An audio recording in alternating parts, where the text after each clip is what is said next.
So now I have the pleasure to present the keynote lecture of Chris Salter, and that is going to be responded by Veronika Liebl after some minutes. But let me explain a little bit about Chris. So it's an honor to be here and to be able to present Chris. He's going to talk about the art-science complex of observation from the field. As he explains himself, art-science complex is like a certain set of genealogical and epistemological assumptions about the histories, theories, methods, and practice involved in the long gestation attempts to bring together artists and scientists to enable new forms of knowledge production. It's a precise and complex definition that he's going to clarify, and I'm honored to present them. Chris Salter is professor for immersive arts and director of the immersive arts space at Zurich University. He's professor emeritus design and computation arts at Concordia University in Montreal, former co-director of the Hexagram Network for Research, Creation in Arts, Cultures and Technology, and co-founder of the Milieu Institute at Concordia.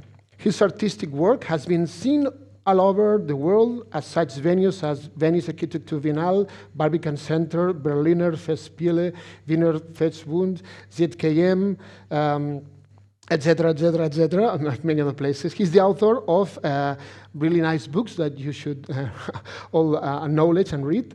Entangled, Technology and the Transformation of Performance, and Alien Agency in 2015, and Sensing Machines, what my colleague Andres had just talked about. Sensing Machines, all from MIT Press. No? So, many thanks, Chris, for being here. Let's move ahead to your talk. Thank you. Thanks, Paul. Okay, let me just organize things with this clicker and these mics and everything else here. Okay. I have 3 mics here. Wonder which one is stronger. Let's see.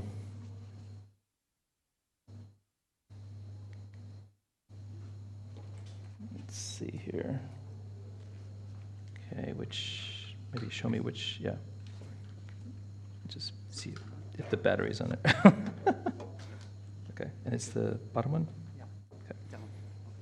All right, so thank you all. Thanks, Paul and Andreas and Tara and everybody for the invitation and introduction. Okay, great, there we are. I'm going to put my sociology of science hat on today, not my artist hat, although both have influenced each other, to talk a little bit about this idea of the, art science complex. So this is a kind of mix between a history and a set of theories and ideas, and so let's get going. So, on one late evening in 1967, which is the year I was born, the American composer John Chowning was what he called fooling around in a semi-darkened room in the basement of a Stanford University computer lab. Chowning, who is still alive at 90 and still giving talks, I hope I'm doing that at 90, was one of my teachers when I started to study computer-generated sound at the Center for Computer Research in Music and Acoustics, better known as CARMA, at Stanford, while I was pursuing a PhD in theater directing and dramatic criticism at this university in the early 1990s. So Chowning is known for essentially in music technology circles as the inventor of FM synthesis, a particular type of computer audio technique that utilizes radio-based frequency modulation to produce complex arrays of audible frequencies through a very fundamental building block, which is the sine wave.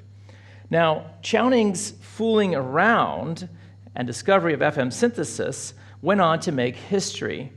The technology was patented by Stanford in the 1970s and then licensed to the Japanese conglomerate Nippon Gakki, better known as Yamaha, in the late 1970s. A license that enabled Yamaha to produce this synthesizer, which I still have. Did anyone have a DX7 here? The first low cost, it was $2,000, which was very cheap at the time, commercially available digital synthesizer that eventually became the biggest selling synthesizer of all time. Now, ironically then, Stanford University, one of the most prestigious universities in the world, and later known for birthing small things like the RNA patents and a small company called Google, made the majority of its royalties up into the 1990s from a curious serendipitous situation. A composer with zero technical training in engineering computer science who taught himself to write computer code to explore new sonic possibilities and how they could arise from new technologies. So Stanford made most of its money until the 1990s from computer-based music, which is a strange idea. Perhaps more ironically, Chowning was doing his calculations late at night on the DEC and IBM computers in another strange outpost at Stanford started by this man. Does anybody know who this is? Oh, you should. He started this Stanford Artificial Intelligence project or lab, which was funded by ARPA in the 1960s, 1964 onwards, and of course coined the term artificial intelligence. It's John McCarthy, a thing that most people think comes from OpenAI or Google. But what work do these terms, such as art, science, innovation, and technology actually do, either to further or hinder the possibilities of these two things coming together? Techne, which is Ars in Latin, and scientia, knowledge, so science and technology, or science and art. How do these generate new forms of knowledge and practice? What do the histories of techno-scientifically based art offer us, given their long entanglement with questions of infrastructure, innovation, invention, and experimental practice? Okay, we can't answer all the questions in the next 25 minutes, but what I would like to do is set some frames for the next 2 days in order to enable us to begin thinking about this thing, what I call the art science complex, and as Pao defined it, but that doesn't probably make a lot of sense anyway, a set of genealogical and i.e. historical and knowledge assumptions about the histories, theories, methods, and practices involved in the collaborative efforts of artists, scientists, and technologists. And to do this, I'm going to focus on 3 core concepts in the next few minutes. Innovation, interdisciplinarity, I mean, we hear multidisciplinary, transdisciplinary, but let's just use this term right now because they all have different flavors, and the notion of the unity of the sciences. So in order to get below the surface of these kind of maybe surface debates and have a better theoretical, historical, and even practical understanding of what we're talking about. So let's start off with a genealogy of what I call the art science complex. And this is going to be familiar for some of you, and for younger people, maybe not so, so bear with me. The 20th century alliance between art and science usually begins with the emergence of the early 20th century European avant-garde modernism. This is a very European perspective, as I'm going to point out, in the Bauhaus, but also in futurism, constructivism, Dadaism, and expressionism. The first phase runs roughly between 1923 and 1938 and is associated with the early modernist avant-garde's interest in experimentations with new emerging technologies of the industrial era. This history then carries through the post-war period into the US with the new Bauhaus. This is Moholy-Nagy, Georgi Kepes, this is Joseph and Annie Albers at Black Mountain College, or Georgi Kepes, who was a Hungarian artist who collaborated with Moholy-Nagy and went on to found the most well-known international center in the mid-1960s, the Center for Advanced Visual Studies in MIT. Now, the second phase of this art science complex runs roughly from the 1950s to the 1970s, and particularly anchored in the 1960s, and is linked to the emergence of electronics and computing. One can see two, however, seemingly contradictory trajectories. One is the mounting interest in the artistic use of computing and information technology through the lens, methods, and techniques of cybernetics. Cybernetics, of course, was birthed with what Paul Edwards called within the closed world context of the Cold War.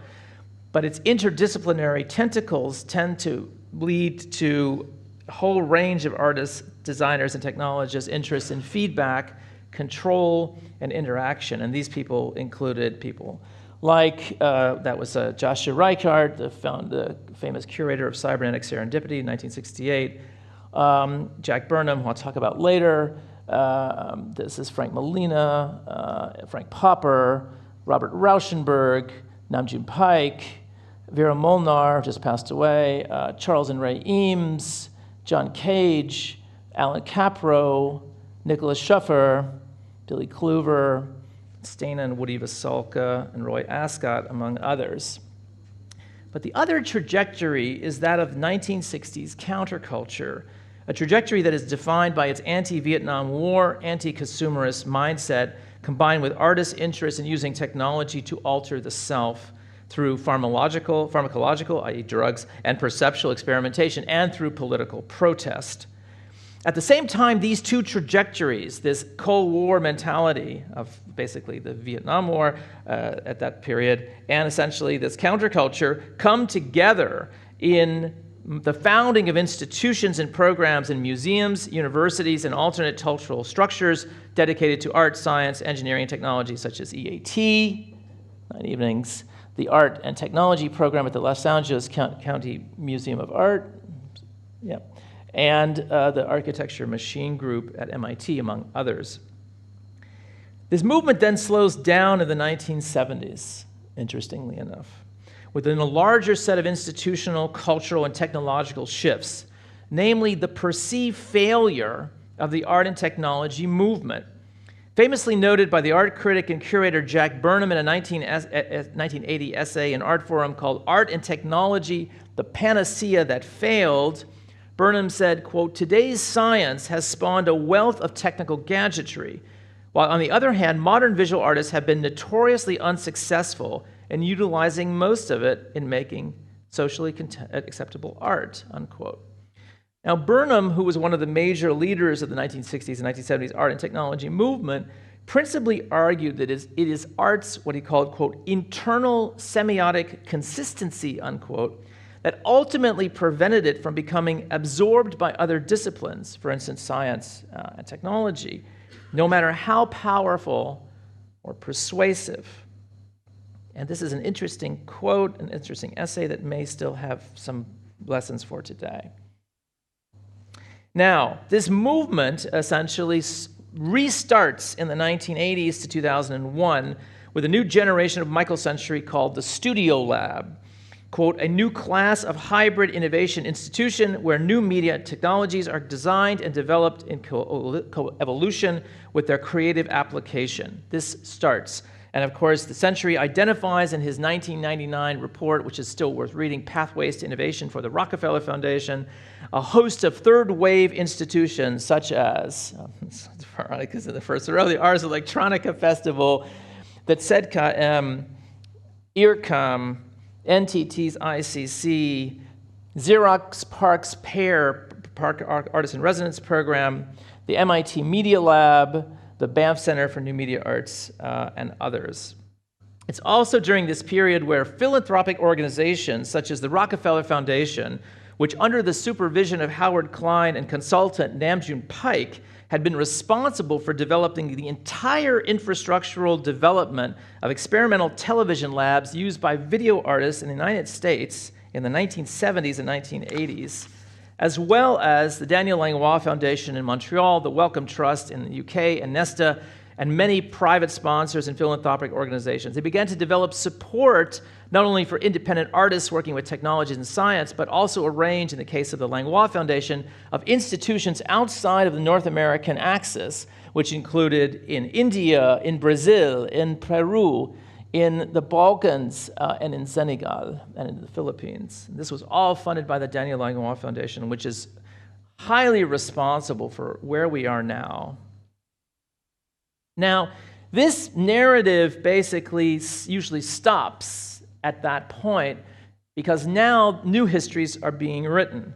From Media 21, this is a new project coming out of China from curator Zhanga and Rudolf Frieling in the San Francisco Museum of Modern Art about essentially posthumanism, ecology, and commons in kind of post-2000 new media era.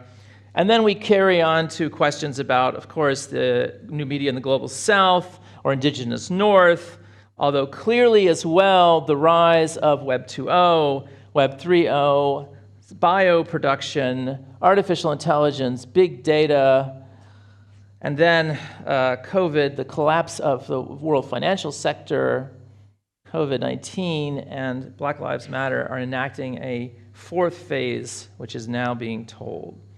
Okay, so that's a bit of an overview. It's kind of short.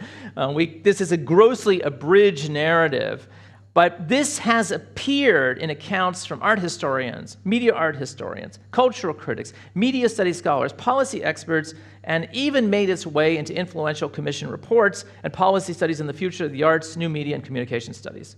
There's a whole range of them. Yet what's important, and maybe I'll be a little bit critical about this, is that most of these histories are what we call teleological and deterministic.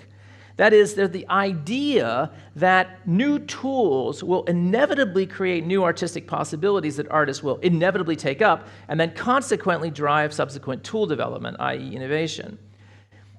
In the social technical histories of innovation, which I'm going to talk about in a second, however, new processes, tools, and procedures do not just fall from the sky and search out artists to use them. This is what Jonathan Stern calls the impact narrative. And we hear this all the time. The iPod changed how I listen to music. This is total nonsense. In other words, they are built on previous and existing histories, importantly labor, and also existing practices. Indeed, if the social world is continually inscribed into the mediating effects of technologies and their take-up and use, this is an idea that comes from many sociologists of science, including Bruno Latour, Lucy Suchman, and on, then these technology-driven narratives assume a strange understanding of social technical life as somehow divorced from its context. So what are these kind of driving narratives that we have? So the first is the idea of the myth of linear innovation. I'm going to talk about this now. This is a long-promoted idea that art-science collaborations will causally, rather than correlationally, lead to new innovation. So this is very important, this difference between causal and correlation. For instance, the art historian Renato Pogliogli wrote in his 1968 book, The Theory of the Avant-Garde, that artistic technological innovation within the early 20th century avant-garde was framed in the language of the natural sciences. Experimentalism, proving grounds, and laboratories were the terms being used. This is the early 20s. However, the concept of innovation that is still predominant is one driven by market capitalism in which innovation resides in the power of the market to decide the ultimate success or failure of new things. Beginning in the 1920s, the Austrian economist Joseph Schumpeter developed a theory of discontinuous change based on the power of entrepreneurial agency. Now, this is, of course, this famous long waves of innovation that Schumpeter talks about, the idea of creative destruction, that old ideas are destroyed and new ones come about, and you have these waves. In the first 60 years, in the 1700s, you have the waves of water, textiles, and iron, then you have a second wave of steam power, rail, and then you could see this speeds up as you get to the fourth wave, petrochemicals, electronics, aviation, 30 years, digital networks, and now we're in the sixth wave. So this is a kind of so-called famous waves of innovation. In what Schumpeter described as the carrying out of new combinations, which means to produce other things or the same things by a different method, means to combine these materials and forces differently. The successful entrepreneur produces new things and judges their success by the opening of new markets. Innovation, for Schumpeter, thus constitutes new products and the utilization of new inputs in production, as well as the creation and exploitation of new markets, new types of organizations and management styles and structures. Given these innovations and these definitions, one can thus see why Schumpeter makes a claim to distinguish innovation from invention. And this is very important, quote, for as long as inventions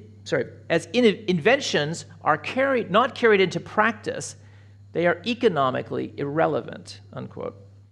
As Carlota Perez well articulates, in this way, ideas outstrip markets, quote, since the space of the technologically possible is much greater than that of the economically profitable and socially acceptable, unquote.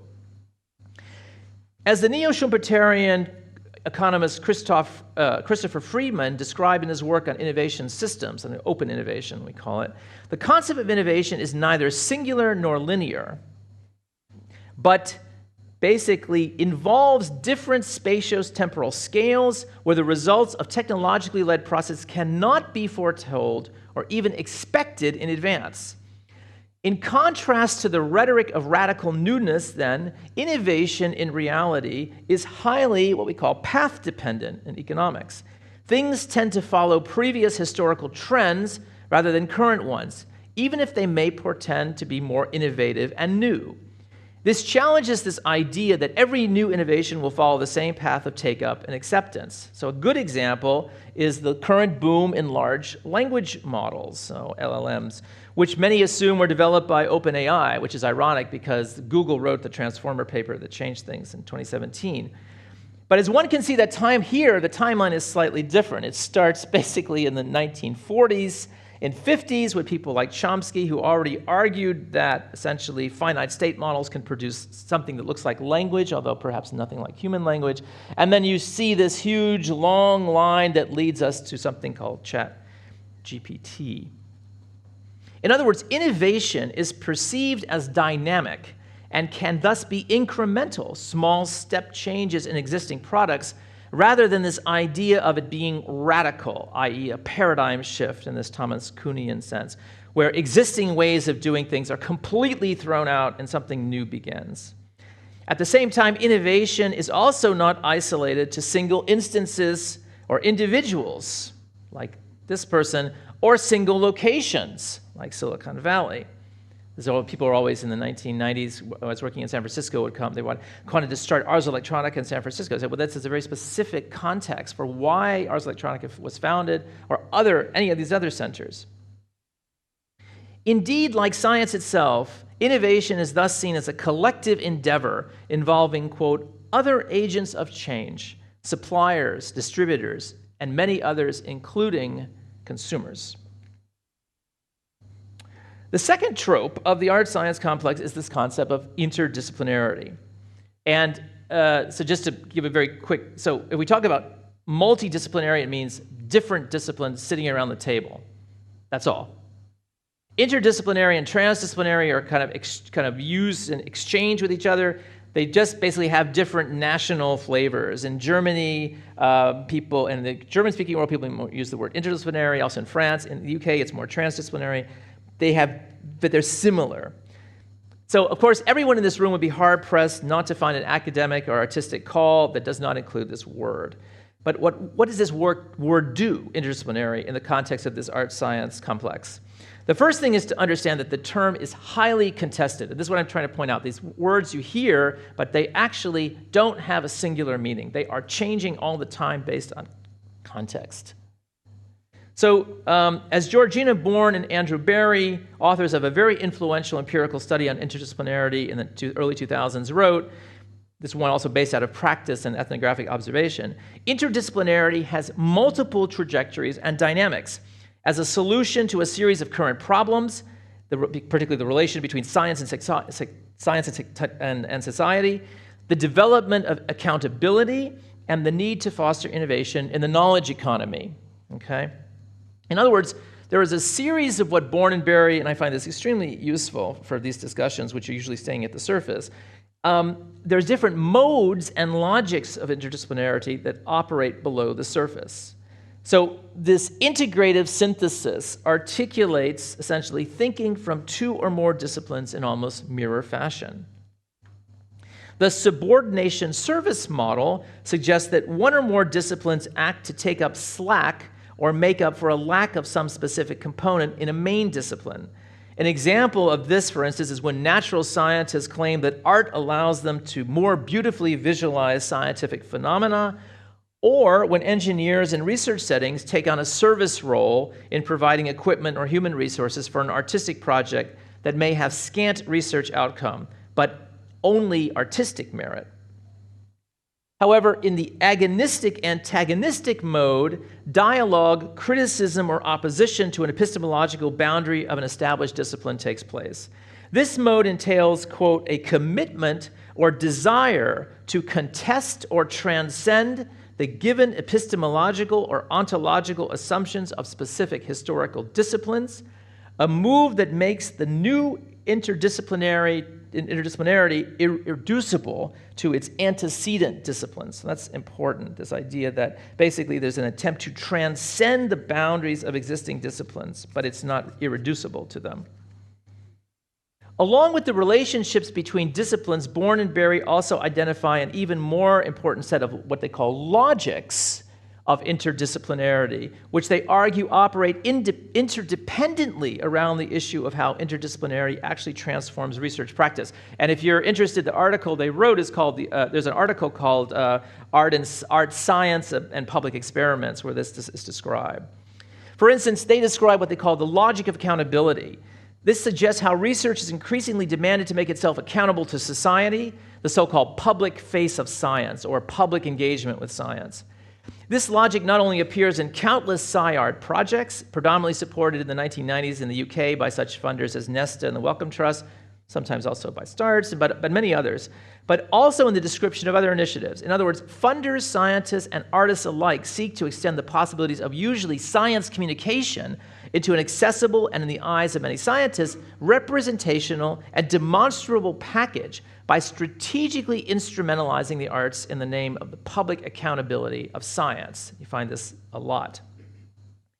The second is the logic of innovation, perhaps again exemplified by Michael Century's argument for the existence of the Studio Lab, where art and science collaborations basically come together and essentially form innovation motors for the economy. And again, these are not value judgments, these just describe how these logics are operating in different kinds of projects. The third is the logic of ontology. In this sense, we're using the word ontology, meaning essentially how things, a way of being in the world. And this is the most perhaps radical one, which is more than often not accounted for. It suggests that a fundamental resistive mode operates in art and science and other interdisciplinary knowledge configurations, one that produces, quote, hybrid, this is important, or relational objects that cannot be broken down into distinct natural, technical, and social components, i.e. this is this, and this is that, and this is maybe the key thing of why to engage in art, science, technology collaborations, the relations, the social relations between research subjects and research objects are transformed. The logic of ontology, in other words, seeks to reorganize the power relationships that take place within interdisciplinary knowledge configurations. Bourne and Berry's use of the term ontological suggests a fundamental reordering of the process of knowledge production and dissemination. But I'm going to add two others to this in a forthcoming article about curation and AI for a book on curation and STS, which is this idea of a logic of evangelism. And this means that artists demo the potential of particularly commercially existing technological process or tool by way of exposure through the vehicle of the public exhibition. This is people, for instance, giving ideas that this artwork was made possible by these GPUs from NVIDIA. Or the logic of defamiliarization, which is an old artistic idea in which destabilization through the process of making strange a technoscientific thing, like AI, within the site of public engagement basically questions that thing's truth claims. So importantly, one of the aims of these ideas is the reconfiguring of human social technical relations, and not only the objects, the research objects or the artistic objects which are produced. And this is very important to articulate that interdisciplinarity itself does not necessarily equate with the notion of collaboration between different disciplines. All right, unity, the last idea. This is a perpetually given argument that art and science are unified disciplines. Certainly the arts are not unified. There is as much a distinction between the training, methods, and practice of dancers and visual artists as there is between molecular biologists and particle physicists. So for instance, digital arts may have very little to do with painting, for instance. It has very different ways of evaluating its success or failure in what's called epistemic culture, essentially the culture of knowledge in which that discipline takes place. Most of the rhetoric, however, surrounding this proposition assumes that science functions under a singular set of methods and procedures shared equally among scientists, a concept that has long come under fire not only from sociologists and anthropologists of science, but also natural scientists themselves. What is more critical is an understanding of the political valences and ramifications of these different knowledge cultures, epistemic cultures.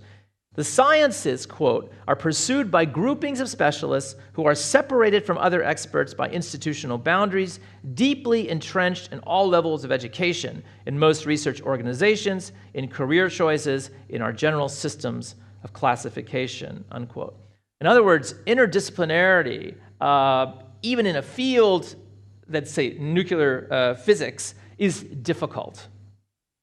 The arguments for unity can also be seen as historically contingent. Peter Gallison, for instance, has written that the concept of the unity of the sciences stems from the late 19th century, and then soon after from the Vienna Circle philosophers like Rudolf Carnap and Otto Neurath. The yearning for German unification in both the pre-20th century and then in the unified but turbulent Germany of the Weimar Republic stems hand in hand with unity as a scientific and philosophical ideal. In other words, this historical condition shapes this idea, this philosophical idea. Furthermore, through epistemic cultures and hence differences in scientific approaches and practices, the sciences are more subject to disunity than unity. This is due to the differentiation that is present within epistemic cultures. In other words, quote, the disunified, heterogeneous assemblage of the subcultures of science is precisely what structures their strength and coherence, unquote. Indeed, disciplines are routinely characterized by internal differences. The existence of a discipline does not always imply that there is an acceptance or an agreed upon set of problems, objects, practices, theories, or methods, nor even a shared language or common institutional form. This means that these arguments for artists, scientists to develop a common language to work together are bound to fail. The through line through many of these discussions is that sciences themselves, like the arts, are a situated, local, context-dependent, and historically contingent set of practices that are difficult to generalize. So for instance, there are many exhibitions on AI, and you see an image of the brain. Now, why do you see that? Well, it's very interesting. There was a historically contingent moment when John von Neumann in the mid-1940s, who was developing the first stored program for the computer, basically started to equate the brain and the computer, but eventually said, well, this is, you know, the brain has 10 to the 10 neurons, so it might function storage-wise like a computer. But that was, he just said, this is just an assumption we make now. It doesn't mean it's scientifically provable. So, you know, this is very interesting because we see over and over again this idea that AI equates with the brain, but this is very much a contingent idea. As both Lucy Suchman and Donna Haraway describe differently in their work on the situatedness of knowledge, action, and observation, situatedness signifies an up-close view in which particular concrete circumstances bring forth concepts, methods, theoretical claims, and experiments. Likewise, Sandra Harding's 1988 work in post-colonial science and technology studies has focused on difference from a cultural perspective. Harding's main objective is the decentering of predominantly male science narratives. Instead, we need to place a new emphasis on heterogeneity, diversity, and a plurality of perspectives, a focus that, despite the intense interest in post-colonialism from art history, strangely enough, is slowly only penetrating the art science literature, very slow. The almost eternal belief in unity is also accompanied by another argument perpetuated by academic researchers and artists alike. While the unified sciences have seemingly established methods for producing knowledge, the arts are subjective in that they have no established or rigorous methods that enable comparison and evaluation among competing ideas. This argument, of course, is based on the notion that objective agreed-upon methods ensure a form of truth-telling. The sciences need shared methods among them in order to guarantee facts and eventually the truth regime that comes with those facts. But this subjective-objective dichotomy has long been criticized in the social and even natural sciences as well. On the one hand, there's the argument stemming partly from Donna Haraway that such objective knowledge is a political ruse that serves to reinforce male, predominantly white-driven visions of science as simply another power grab. Instead, quote, a feminist objectivity is about limited location and situated knowledge, not about transcendence and the splitting of subjects and objects. It allows us to become answerable for what we learn how to see, unquote. I'm almost done. More extreme is the famous claim from Paul Feyerabend, physicist, that the concept of unified and shared scientific methods writ large is a fantasy left over from positivism. Science is more akin to a form of what he called, quote, epistemological anarchy, unquote.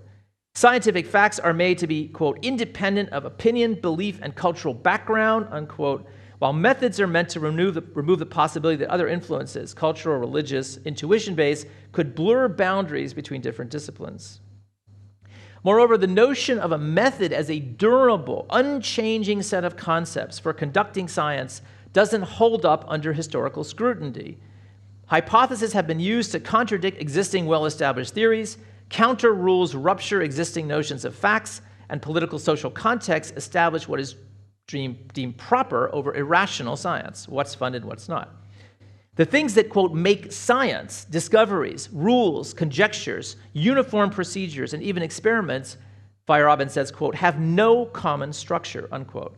The principle of anything goes is thus the ultimate method that science can carry forth since, quote, all methodologies, even the most obvious ones, have their limits, unquote. That's Feyerabend. So let's return to the arts. Surely if philosophers of sociologists of science have long criticized the unity of the sciences and their uniform procedures, emphasizing their heterogeneity and contextual dependencies, then the arts science promoters would have recognized that the arts also subscribe to such a diversity of procedures. But in the literature on art and science, and more generally the field note in German, Dutch, and Scandinavian contexts, it's artistic research, these arguments have somehow gone unnoticed. For instance, in the conflict of faculties, Henk Boerdorf claims that artistic research, quote, is positioned at the intersection of art and academia, at a place where the art world and the world of academic research meet. But he gives no clear sense of what this art world is. Is this the visual arts? Is this the digital arts? Is it underground electronic music? And so on.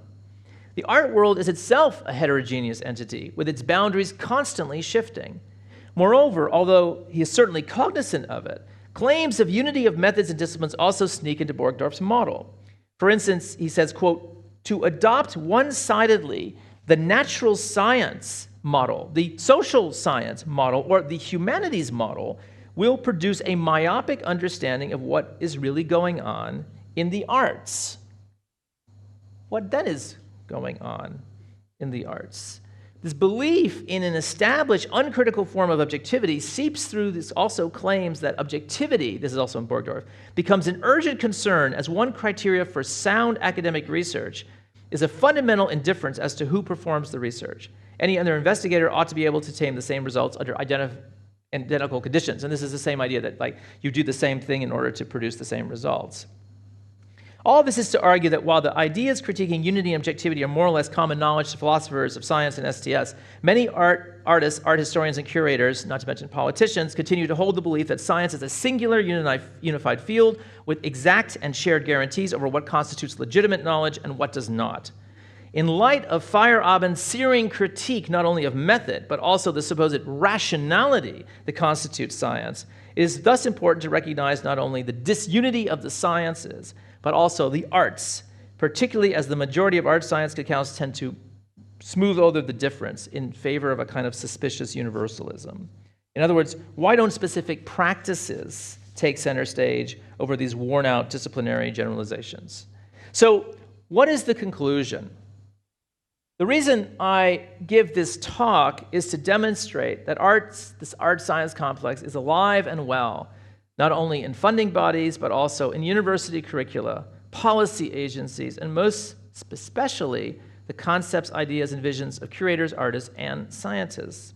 Despite the shifts of research funding toward increasingly quantified and metricized results, the interest in new transdisciplinary agendas will not go away anytime soon, particularly as evolving social and technical conditions continue to amplify the pressure on the arts to be ever more useful, i.e. accountable to society and economy.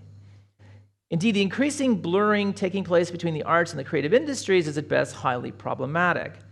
Part of my attempt here is to present a different history of the art-science complex than to provide a corrective for the ongoing neoliberalization of creativity that is made possible by keeping art-science connections black box, as somehow a motor in the natural process of linear market-driven innovation, as the work of individual geniuses outside of a social technical context, and as seeing interdisciplinarity itself as a frictionless social configuration where everyone speaks the same language has the same set of values for what constitutes knowledge or success. If we want to, so what's the conclusion? Well, we need actually more sophisticated histories of practice at the micro level and analytic tools to not only reveal the emperor's new clothes in these discussions, but we also need to reflect more deeply on these histories for strictly pragmatic means to advance collaborations between all of the arts and sciences, as well as policy-based discourses and actions that go beyond worn-out cliches, binary oppositions, and mistaken assumptions on both sides of the still very problematic two cultures that C.P. Snow wrote about 50 years ago. The gambit is to get down in the trenches and do the hard work of building a new, more complex, nuanced, and filigreed set of arguments and policies that do not repeat these same histories and mistakes of the past, while at the same time proposing new ways of thinking about how techno-scientific arts, technologies, and sciences can be further practiced in a more rigorous and diverse manner in thinking and action. Thank you.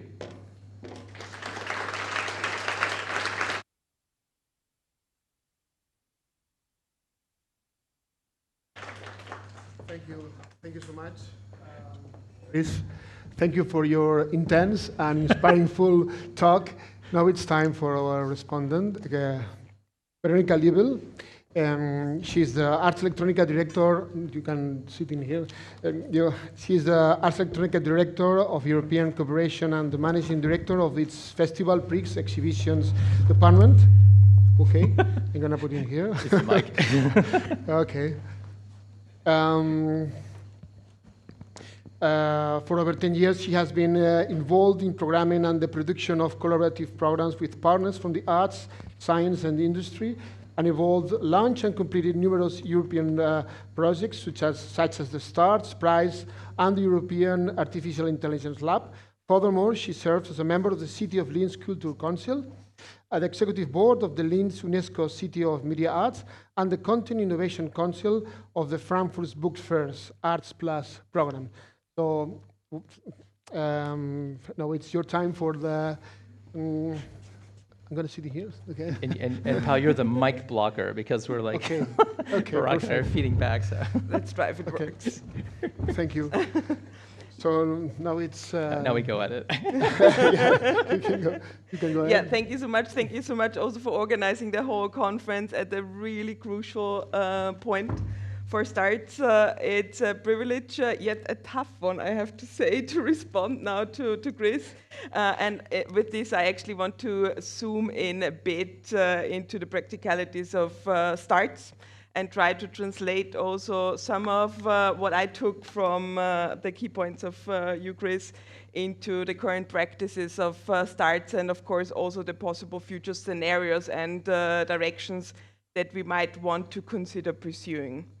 Well, I mean, over the past decade, over the past 11 years, Christoph mentioned it, S+T+ARTS has undoubtedly been one of the most significant initiatives for those dedicated to the nexus of art, science, and technology, and has been, of course, the most important and critical funding source also for artists. But I think more than that, it really has cultivated an exceptional community of practitioners, a community of practitioners encompassing all types of institutions, organizations, grassroots organizations, but also individuals and policymakers alike. And this community has gathered an amount of knowledge over the last 11 years, which we now need to source for creating the next chapter of S+T+ARTS, the next 10 years, so to say. And I like to also give here a bit of insights into some of my personal learnings and have brought with me 3 concrete proposals for S+T+ARTS, and I hope that we actually use the next 2 days to discuss many more also proposals and ideas we can evolve together. First and foremost, we definitely need a greater diversity in S+T+ARTS. I mean, we need to even more further open up to more stakeholders, to wider innovation communities, to other initiatives also as the new European Bauhaus, to local and regional open innovation activities. and ensure that also artists from all across the world, not only Europe, can consistently take part in STARTS. But what I mean really with a greater diversity in STARTS, in particular in the context of interdisciplinarity, is that we also need to build on a much broader range of models, outputs, and performance indicators.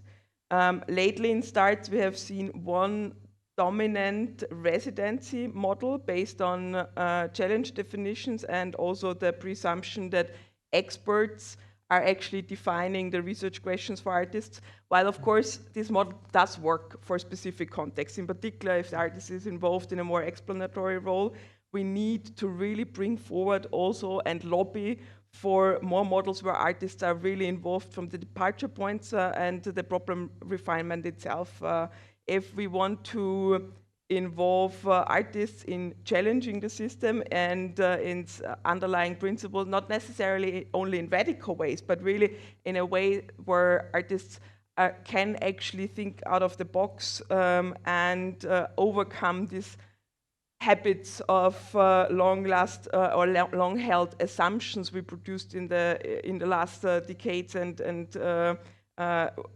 assumptions which are now counterproductive, to be honest. We really need to promote also that artists are part of this initial thinking phases much more. And that means we need to go one step back also in trying to understand how we can build the calls, how we can maybe even before the calls even build matchmaking processes, as we tried it in some other programs already, where, for example, at the beginning of art and science collaboration, there is a more an initial co-creation phase where all the disciplines, practitioners from these different disciplines come together and can much more than already stepping into determining the solutions or the tools we use, rather actually define what the current problems are, how we need to define also what the right questions are posed, which we should put forward in these art and science collaborations. And of course, there is also, I think, a quite unanimous agreement that we need also models which are focusing more on a research aspect, so also for a longer period and so on. So there are already plenty, I think, of experiences from the models we all stepped into. This is, of course, also directly connected to the need to foster a broader variety of outcomes, including also academic outcomes, technological prototypes, also citizen science and citizen involvement, types of community-driven activities, and the full range of knowledge creation. These new types and new forms of knowledge which really stem of bringing the different types of arts and sciences together are really one of the key focus areas and key outputs in STARTS. And I think here we have, or we might want to prioritize also in the future much more to showcase this broader scope of outcomes possible also from this kind of joint collaboration. And of course, this also shows in a way that this transformative journey has not yet been an essential part of the evaluation process. For now, we are much more accounting or actually evaluating, measuring impact on the output.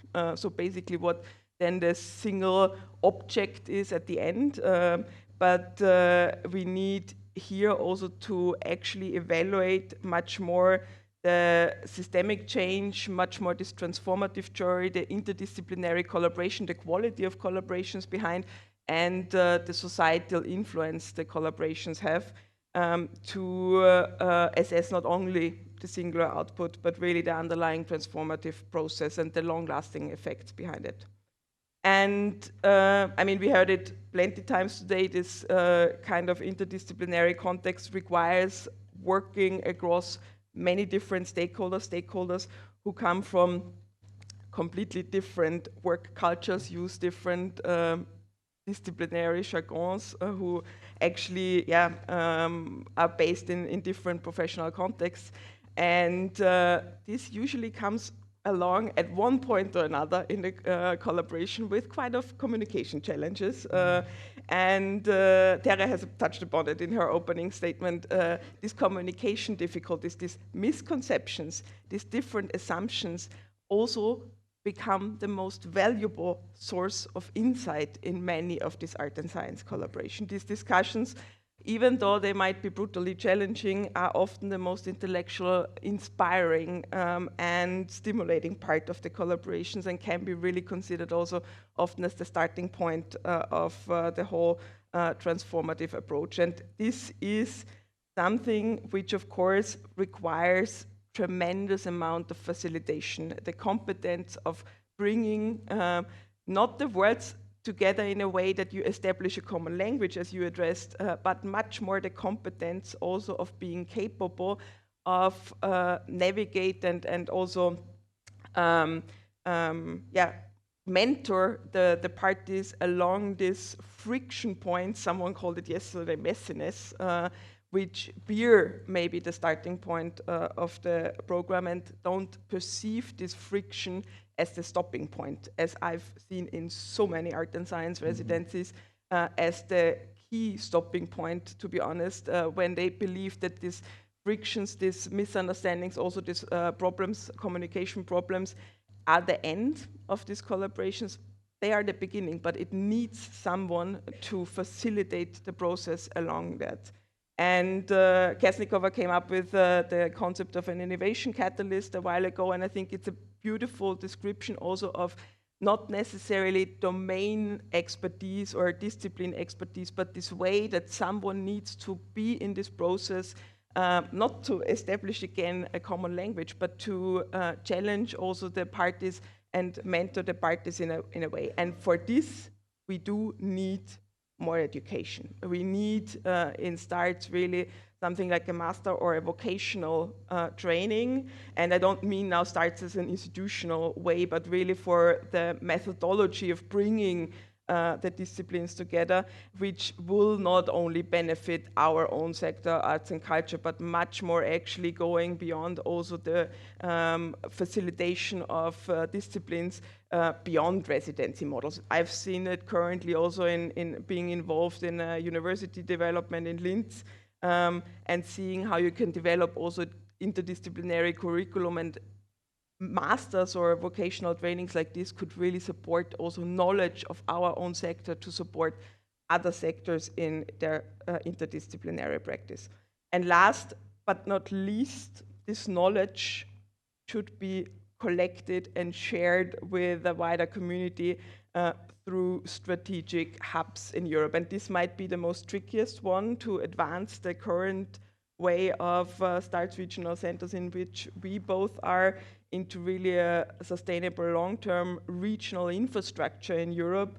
But I'm really convinced that the success and the continuation of STARTS will also depend on how much we can broaden the network and anchor it also in the regional actors. We need to strengthen here the structural and formal ties between the currently very informally interconnected institutions, to also collect structurally, to store and transfer the STARTS knowledge, the skills and outputs from a regional levels, maybe also in a way that other regions can learn from it.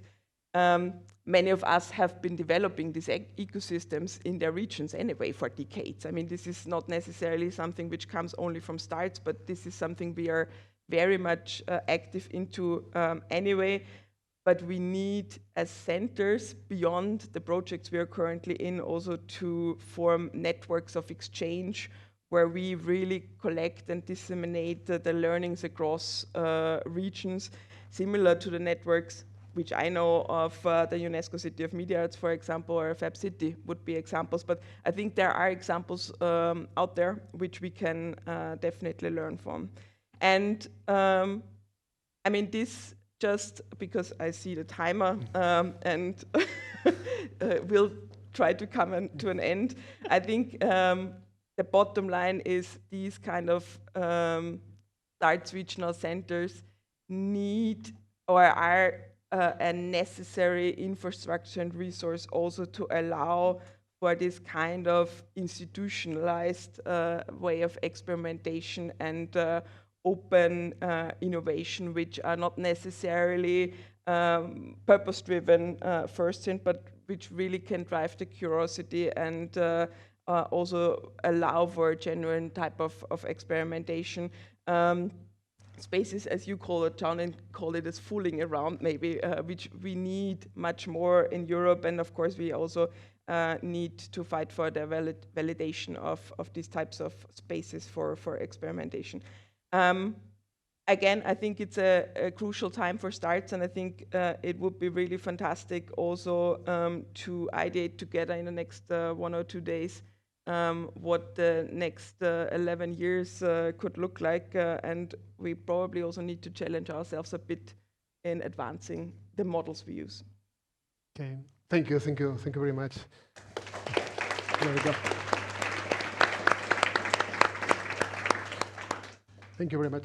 Well, you both have talked about a lot about sociological aspects and infrastructural aspects, and this enables, what does enable this kind of connection. What do you think about this aspect that sometimes it's overlooked, but it's crucial as historically and and right now? I mean, because it's the how does that precisely work, and how can we make it work better in this sense? No, it's.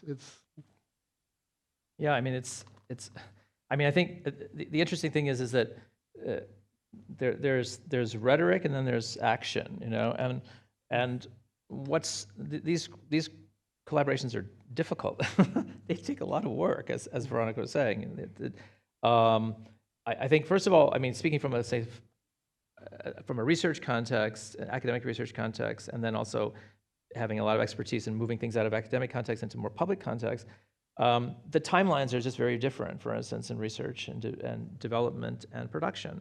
And we tend to forget this. We tend to think that, oh, these are all the same thing. And research projects run 3 or 4 years. Production for artists are producing things 3, 4 or 5 months, you know, so it's very, very fast. Of course, the projects take longer, but artists, including myself, tend to, you know, you only do so much without a deadline, you know, and then it's like, okay, now you have to have a kind of deadline where this research is very clear and where it kind of ends up.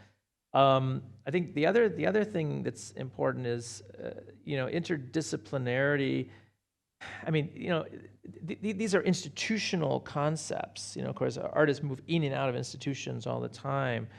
The tricky thing about interdisciplinary work is that even people who want to do it, the institutions create all sorts of walls. Now, I'm in Switzerland, which is, of course, not in Europe, which is very ironic, actually. We're preparing to come back into the EU funding programs. And what's interesting is that I was having a discussion with a colleague at ETH. Well, he's actually not, he's at the Swiss Federal Institutes of Material Sciences. So he's in a research institute like the Max Planck. And I have a PhD student who I have to have co-supervised, because in Switzerland, the art universities are not allowed to grant PhDs because they're considered Fachhochschule, applied science universities. It's different than Austria, different than Germany. Similar in Belgium, similar in France, where these schools have not been granted the right to give research degrees. So I was talking to him, and he wants to co-supervise, but his own institution is like, no, you can't, you know, that's too difficult. We can't. You know, we can't take on someone who might do something outside of the normative understanding we have of science. What in this case was neuroinformatics. So it's very interesting that people want to do this, but institutional frameworks are very, very, we're all laughing, you know, are very, very challenging to get past these rules and regulations and structures, you know, and the economies of art, institutionalized art and institutionalized science are extremely unforgiving in that sense. You know, you can't step out of line because you may destroy this someone's career, or so it requires somehow always trying to figure out, like, how do you have a workarounds and subterfuge as opposed to try to follow a kind of institutional framework. Yeah. So that's I think that's also, I think we all share this way of hacking trying to find a way, not hacking, but just restructuring the whole whole path. No? I think we have some time left for some questions of the audience. I guess that you all have some, your mind wandering with some questions or commentaries that would like to share with the audience. I really encourage you to. Everyone is processing all this information. Or So it's always very difficult to just jump. Come on, give us a question after all this stuff. There's someone there? There's No? one. There, okay. Okay.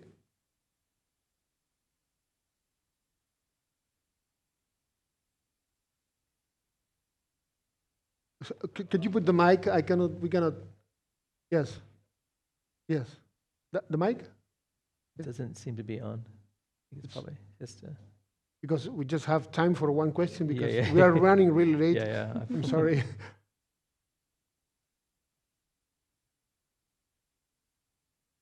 Yeah. Just speak loud.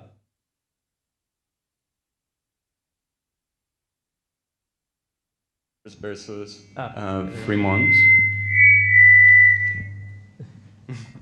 In terms of the timing of projects, yeah, I mean, I think there needs to be more less risk aversion and saying, okay, we don't know what's going to happen, and we're going to give a long time to not know what's going to happen, and because 3 years, you don't in a research context, you don't really know. I mean, you write a project proposal, you get the funding, and then you don't really know. You have to follow this kind of plan, and then suddenly things go totally different ways, for all sorts of reasons. I mean, that's the nature of science. I mean, Hans-Jörg Reinberger says, research is basically a question-making machine. You don't know what you're after, even though you pretend in a proposal you do.